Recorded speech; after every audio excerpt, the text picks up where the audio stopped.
تحریک کرامتا کی پراسرار داستان بغداد کی رات قسط نمبر 15 شام کا میلا اندھیرا گہرا ہو کر رات کے کالے اندھیرے میں گھل مل رہا تھا، کیونکہ چاندنی راتیں اندھیری راتوں میں بدل گئی تھیں اور اب چاند دیر سے طلوع ہوتا تھا، مگر عریش کی کارواں سرائے جسے دلہن کی طرح آراستہ کر دیا گیا تھا لبنانی قندیلوں کی روشنی میں جھلمل کر رہی تھی۔ راتیں تاریک ہوں یا روشن، فصیل کے مشرقی اور مغربی برجوں میں قندیلیں فروزہ رہتی تھیں جنہیں مسافر دوری سے دیکھ لیتے تھے، مگر اس رات سرائے کے مشرقی برج میں کئی مشعلیں روشن تھیں تاکہ شاہی قافلے کے ساربانوں اور محافظ سواروں کو ان کی روشنی بہت دور سے نظر آ جائے۔ سلیمان بن عامر نے شام کی زلفیں بکھرتے ہی اپنے کچھ مشعل بردار غلام اور خدمتگار شاہی قافلے کی پیشوائی کے لیے روانہ کر دیے تھے، جنہیں نصف ورسخ آگے جا کر معزز کارواں کا استقبال کرنا اور قافلے کو مشنوں کی روشنی میں کارواں سرائے تک لانا تھا۔ باقی ماندہ غلام نوکر اور خدمتگار سرائے کی اونچی فصیل کے حصار سے نکل کر اس کے صدر دروازے تک پہنچ گئے تھے،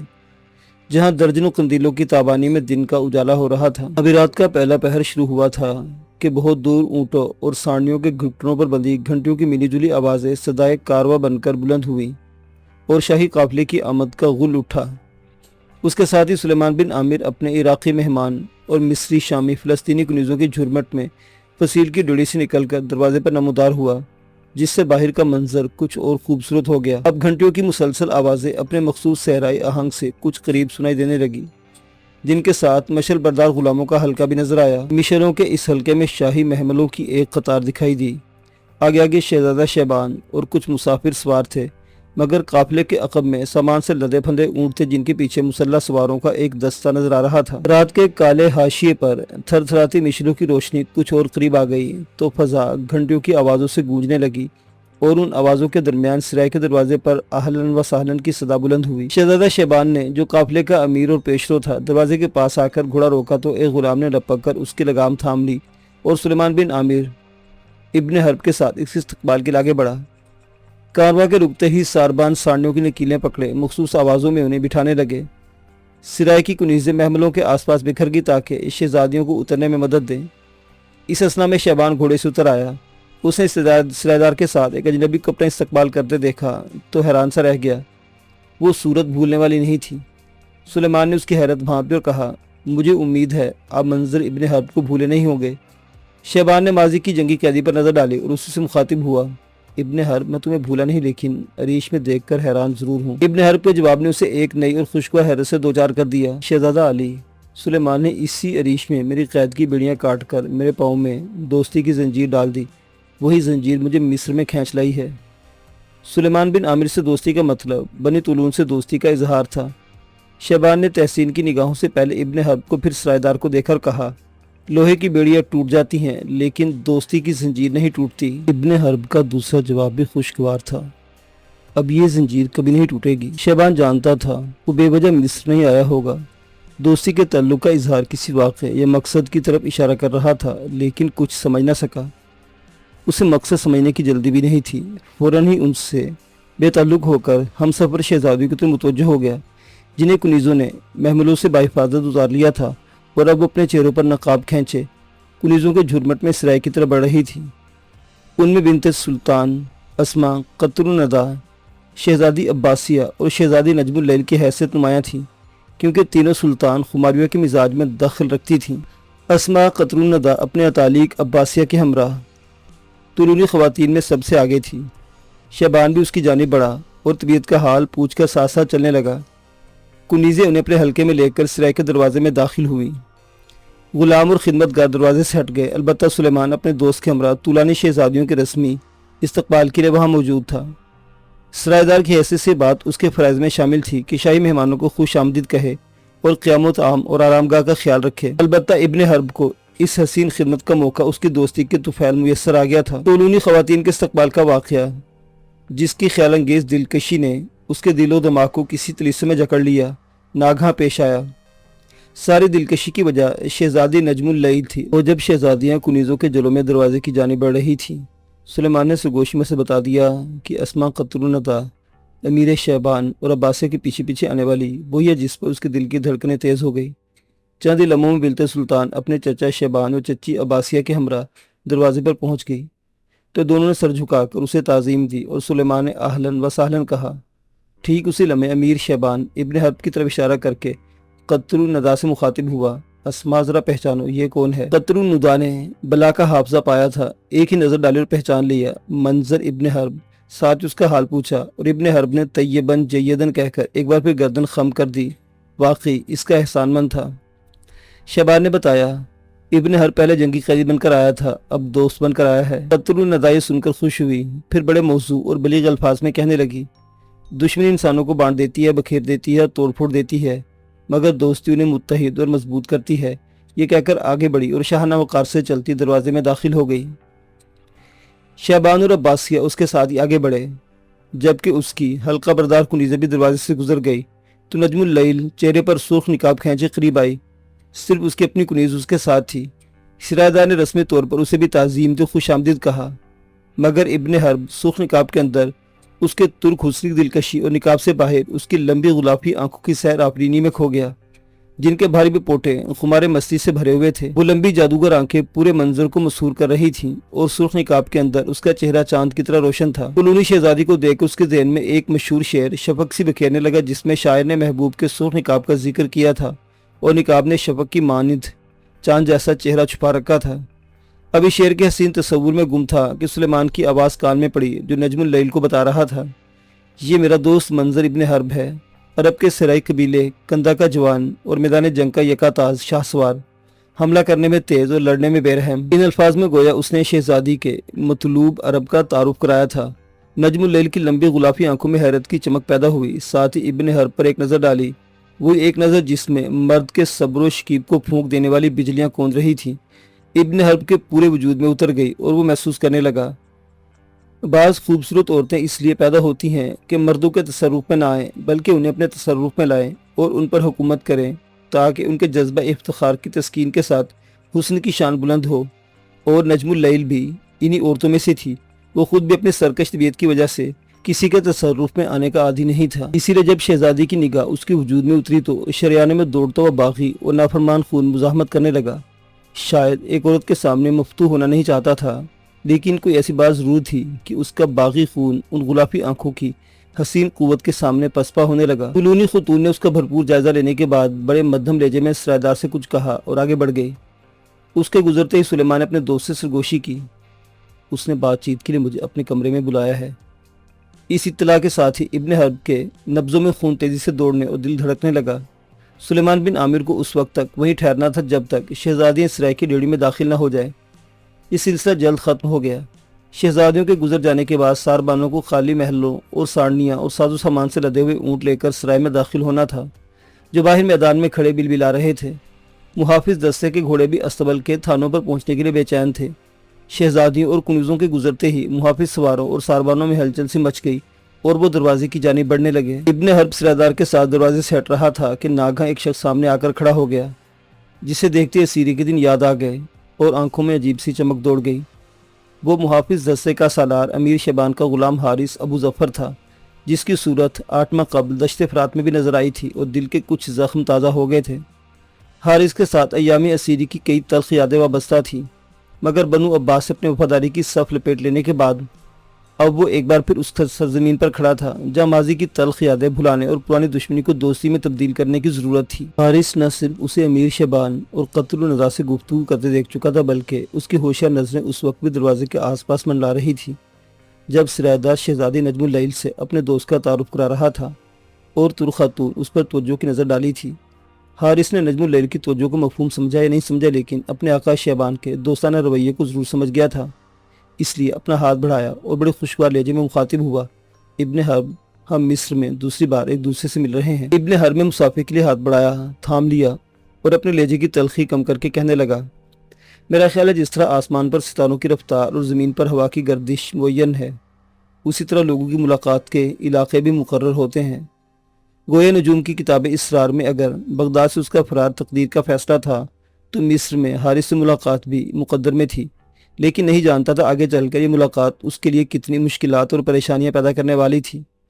حارث ہر معاملے کو شعبے کی نظر سے دیکھنے کا عادی تھا اور تقدیر کی کتاب میں اس کا نام ابن حرب کے سب سے بڑے حریف یا رقیب کے طور پر لکھ دیا گیا تھا۔ دونوں ایک دوسرے کی نظروں سے نظریں اور ہاتھ سے ہاتھ ملائے کھڑے تھے کہ اچانک سرایہ دار کی آواز نے انہیں چکا دیا، جو کہہ رہا تھا، حارث کیا یہ خوشی کی بات نہیں کہ امیر شعبان نے ابن حرب کو اپنا دوست بنا لیا؟ کیوں نہیں، اس سے بڑھ کر خوشی کی بات اور کیا ہو سکتی ہے؟ دوستی سب کو ایک چادر میں ڈھانپ لیتی ہے۔ یہ کہہ کر حارث نے بڑی گم جوشی سے اس کا ہاتھ دبایا۔ ابن حرب، اب مجھے اپنا دوست سمجھو۔ اسے یوں لگا جیسے حارث اس کے ہاتھ کی قوت آزما رہا ہو۔ وہ کہہ رہا تھا، تم نے اپنی عمر کا بہترین حصہ بغداد میں ضائع کر دیا۔ اس کا جواب سلیمان بن عامر نے دیا، بے شک ابن حرب 30-31 برس بغداد میں گزار آیا ہے، لیکن مصر میں ابھی کئی سال اس کے منتظر ہیں۔ اس کے ساتھ ہی مختصر سی ملاقات ختم ہو گئی، کیونکہ ساربان اونٹیوں کی نکیلیں پکڑے بلند و بالا ڈیوڑی کی طرف بڑھ رہے تھے۔ حارث وہیں رک گیا۔ اسے اپنے سواروں کا انتظار تھا، مگر ابن حرب سرائے دار کے ہمراہ ڈیوڑی پار کر گیا اور چلتے چلتے سوچنے لگا، وہ بغداد سے اپنے رشتے توڑ آیا ہے اور مصر میں نئے راستے اور نئے رابطے قائم ہو رہے ہیں، لیکن دل میں کوئی چیز دھڑک رہی تھی، شاید اس کا مستقبل تھا جس سے ابھی کئی خطروں سے گزرنا تھا۔ بغداد سے فرار ہوتے وقت اس کے سامنے صرف ایک مقصد تھا، کسی طرح عباسی سلطنت کے حدود سے نکل جائے تاکہ خلیفہ معتضد کے عذاب سے بچ سکے اور زندہ رہ کر باپ کا انتقام لے۔ یہ خیال بھی تھا کہ اگر عریش پہنچ گیا تو محفوظ ہو جائے گا اور سلیمان بن عامر کو اپنی مدد پر آمادہ کر لے گا، لیکن یہ بات تو وہم و گمان میں بھی نہیں تھی کہ جب عریش کی کارواں سرائے میں داخل ہوگا حالات کی صورت یکسر تبدیل ہو جائے گی۔ سلیمان بن عامر کا سلوک، شاہی قافلے کی آمد، شہزادہ شعبان کا دوستانہ رویہ، دختر سلطان اسما قتل و نداء سے ملاقات اور شہزادی نجم اللیل کی نگاہ توجہ جس نے اس کے وجود میں اتر کر سرکش خون کی مزاحمت روک دی اور اب خون کی طرح پورے جسم میں دوڑ رہی تھی، یہ سب کچھ حیرت انگیز ہے۔ پھر اس کی تقدیر کا لکھا تھا جو اسے عراق سے مصر میں گھسیٹ لائی تھی۔ بغداد کے قبرستان شونیزیہ سے لے کر عریش کی کارواں سرائے تک ہر واقعہ دوسرے واقعے سے، ہر اتفاق دوسرے اتفاق سے زنجیر کی کڑیوں کی صورت باہم منسلک اور نتھی کیا ہوا تھا، جس میں ایک بات دوسری بات کا سبب بنی تھی۔ اسباب و علل کا یہ تواتر اور اتفاقات کا یہ تسلسل بے مقصد نہیں ہو سکتا تھا۔ یہ حالات کا کرشمہ یا قسمت کا فیصلہ تھا اور اب اس کا رخ اسی جانب تھا جدھر تقدیر اسے لے جانا چاہتی تھی۔ یہ خیال کتنا راحت بخش تھا کہ اسے دیکھ کے شہزادی نجم اللیل نے اپنی لمبی اور غلافی آنکھوں کے پرٹیوں کھول دیے تھے، جیسے دل کا دروازہ کھول رہی ہو۔ کبھی سوچا بھی نہیں تھا کہ زندگی میں کسی شہزادی کی نظر اس کے وجود میں اتر جائے گی۔ اس کی ایک نظر کی کچھ بجلیاں تھیں، کچھ کہانیاں تھیں، کچھ واقعات تھے، کچھ حادثات تھے جو اسے پیش آنے والے تھے۔ شاہی قافلے کے آتے ہی عریش کی کارواں سرائے میں زندگی کی نئی لہر دوڑنے لگی۔ سرائے انسانوں سے اور استبل جانوروں سے بھر گیا۔ شاہی مہمانوں کو بالائی منزل کے کمروں میں ٹھہرایا گیا تھا جو صرف اعلیٰ حیثیت کے مسافروں کے لیے مخصوص تھے، کیونکہ مصر و شام و فلسطین کے درمیان سفر کرنے والے سردار، شیوخ، شہزادے، حتیٰ کہ سلطان خمارویہ اور اس کے ایان سلطنت بھی جب عریش سے گزرتے تو انہی کمروں میں قیام کرتے تھے جو ہر قسم کے سامان آرائش سے آراستہ و پیراستہ تھے۔ خواتین کی موجودگی میں کسی غلام یا خادم کو اوپر جانے کی اجازت نہیں تھی، ان کی خدمت کنیزیں سر انجام دیتی تھی اور سرائے دار مہمانوں کی حیثیت کے مطابق ان کے آرام کا خیال رکھتا تھا۔ ابھی رات کا پہلا پہر ختم نہیں ہوا تھا کہ سب مہمان طعام سے فارغ ہو کر اپنے کمروں اور بستروں میں آرام کرنے لگے۔ بالائی منزل پر شہزادیاں محو استراحت تھیں اور امیر شعبان اپنے کمرے میں منظر ابن حرب کی روداد سن رہا تھا، جس سے سلیمان ابن عامر اپنے ساتھ لے کر اس کی خدمت میں حاضر ہوا۔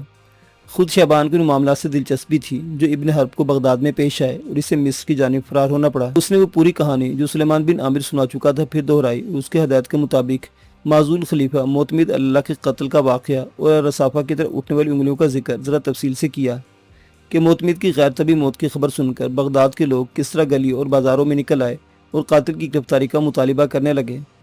شعبان کو ابھی تک یہ علم نہیں تھا کہ معتمد قاتل یا فوت ہو چکا اور اس کی لاش قبر میں اتاری جا چکی ہے۔ وہ ابن حرب کی زبانی اس بھیانک واقعے کی تفصیل سن کر حیران رہ گیا۔ جب معزول خلیفہ نے اپنے بھتیجے کی بیعت کر لی، حق خلافت سے دستبردار ہو گیا، حتیٰ کہ اپنے بیٹے جعفر المفوض کو بھی ولی عہدی سے محروم کر دیا، تو اس کی رہی سہی زندگی کیوں چھین لی گئی؟ سلیمان بن عامر نے توجہ دلائی کہ جعفر المفوض کے بعد اب جیجے خاتون کا بیٹا ابو محمد علی ولی عہد ہوگا، اور اہل بغداد نے معتمد کی ہلاکت کے بارے میں بھی الزام کی انگلی جیجے خاتون پر اٹھائی ہے۔ ابن حرب نے بتایا، جیجے خاتون ہی میرے باپ کی قاتل اور میری مصیبت کی ذمہ دار بنی ہے۔ شعبان نے فوری طور پر کسی رائے کا اظہار نہیں کیا، البتہ جہاں اسے معتمد کی ہلاکت پر افسوس ہوا، وہ اس بات کی خوشی بھی ہوئی کہ ابن حرب جیسا بہادر جنگجو معتضد ابو عباس سے اپنے وفاداری کا رشتہ توڑ کر آیا ہے۔ کہنے لگا، ابن حرب، تم ایک مصیبت زدہ لیکن بہادر عرب ہو اور میں تمہیں خوش آمدید کہتا ہوں۔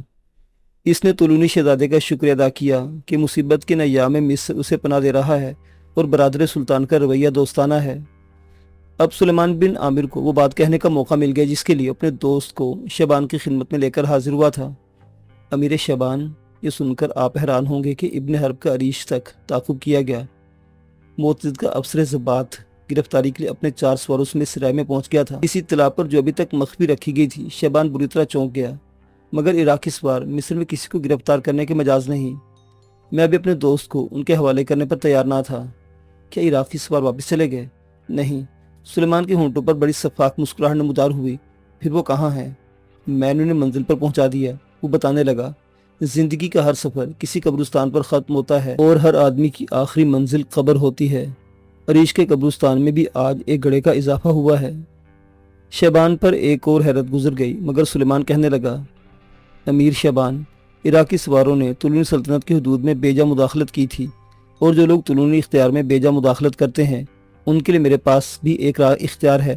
وہ اختیار مجھے آپ کے والد مرحوم احمد ابن طولون نے دیا تھا۔ یہ سنتے ہی طولونی شہزادے کو اپنی ذمہ داری کا احساس ہوا۔ میں پہلے ہی کہہ چکا ہوں کہ عراقی سوار مصر میں کسی کو گرفتار کرنے کے مجاز نہیں تھے۔ یقیناً وہ تم سے الجھ پڑے ہوں گے اور تم نے اپنا اختیار استعمال کیا ہوگا۔ ایک ایسے شخص کی حمایت اور حفاظت کرنا جو ہماری پناہ میں آ گیا عربوں کا آبائی دستور ہے۔ اگر عراقی سوار ابن حرب کی گرفتاری کے لیے بدر کی بجائے خلیفہ معتضد کے حکم پر مصر میں داخل ہوئے تھے تو بھی ان کا یہی انجام ہونا چاہیے تھا۔ سلیمان بن عامر غالباً اس سے یہ بات کہلوانا چاہتا تھا۔ اب اس نے اپنی سوچی ہوئی چال کا نیا مہرہ آگے بڑھایا۔ میں چاہتا ہوں خلیفہ معتضد کو اس واقعے کی اطلاع کر دی جائے۔ شیبان کسی سوچ میں پڑ گیا، پھر بولا، معتضد کو اطلاع دینے کی کیا ضرورت ہے؟ خود سمجھ جائے گا کہ اس کے سوار طویل سفر میں کہیں مرکھپ گئے ہوں گے یا پھر ابن حرب نے انہیں ہلاک کر دیا ہوگا۔ معاف کیجیے، میں آپ کی رائے سے متفق نہیں ہوں۔ کیوں؟ امیر شیبان، عباسی خلیفہ کے اختیارات طولونی سلطنت کی حدود سے ادھر ختم ہو جاتے ہیں۔ معتضد کو عراقی سواروں کے انجام کی اطلاع دینے سے ضروری ہے کہ آئندہ وہ طولونی حدود میں داخلی کی اور مداخلت کرنے کی جرات نہ کرے۔ یہ تو صرف ایک انتباہ ہے۔ بڑی بات درست ہے سلیمان، مگر سلطان معظم شاید ایسا انتباہ پسند نہ کریں۔ دو سلطنتوں کے درمیان بعض باتیں اس لیے نظر انداز کر دی جاتی ہیں کہ ان کی دشمنی میں اضافہ نہ ہو۔ شیبان کا جواب سلیمان کے تجربے یا پھر اس نقشے کے برعکس تھا جو اس نے دو حکومتوں کو باہم ٹکرانے کے اپنے ذہن میں تیار کر لیا تھا۔ حیرت کے لہجے میں بولا، سلطان معظم کو ایسے انتباہ پر اعتراض کیوں ہوگا؟ یہ تو طولونی سلطنت کی حدود و اختیارات کی بات ہے، اور میں جانتا ہوں سلطان اپنے علاقے میں کسی کی مداخلت پسند نہیں کرتے اگر وہ مسلطن خاموش رہنا چاہیں۔ کیونکہ معتضد ابھی نیا حکمران ہے تو بھی نئے حکمران کی انتباہ بہت ضروری ہے۔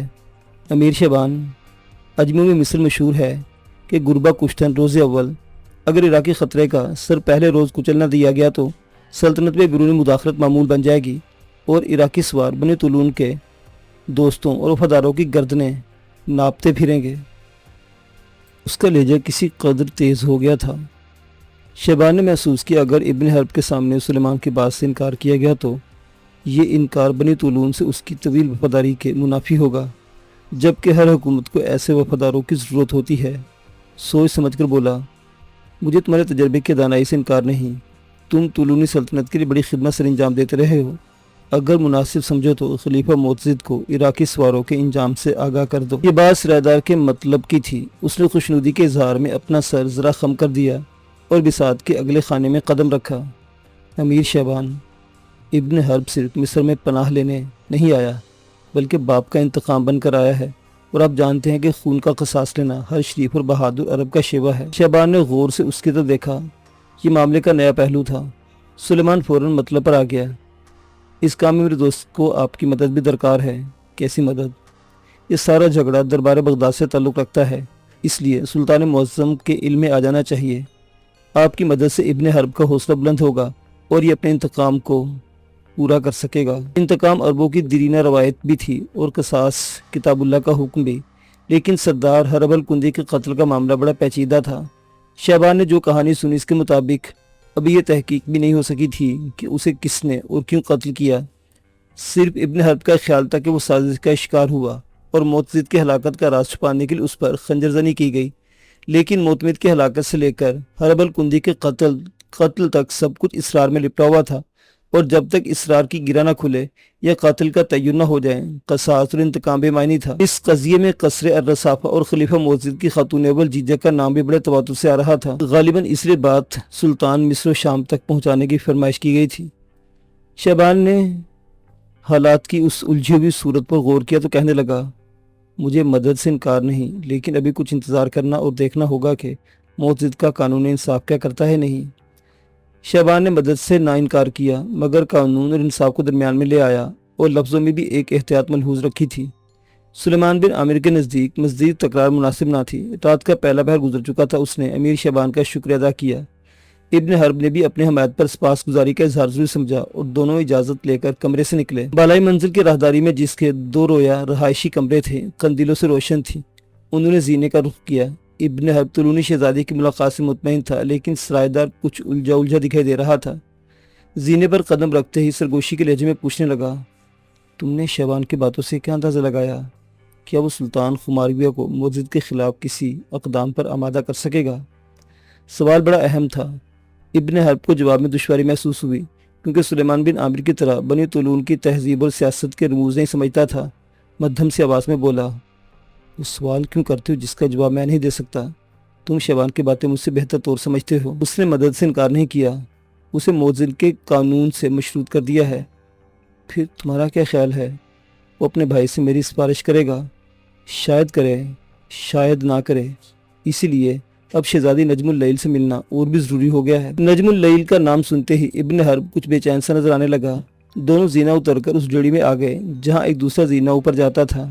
جس طرح حالنما کمرے سرائے کے نچلے درجے کو 2 حصوں میں تقسیم کر دیا تھا، اسی طرح بالائی منزل بھی 2 حصوں میں بٹی ہوئی تھی، جن کے درمیان ویسا ہی حالنما کمرہ تھا اور دونوں حصوں پر جانے کے لیے الگ الگ زینے تھے۔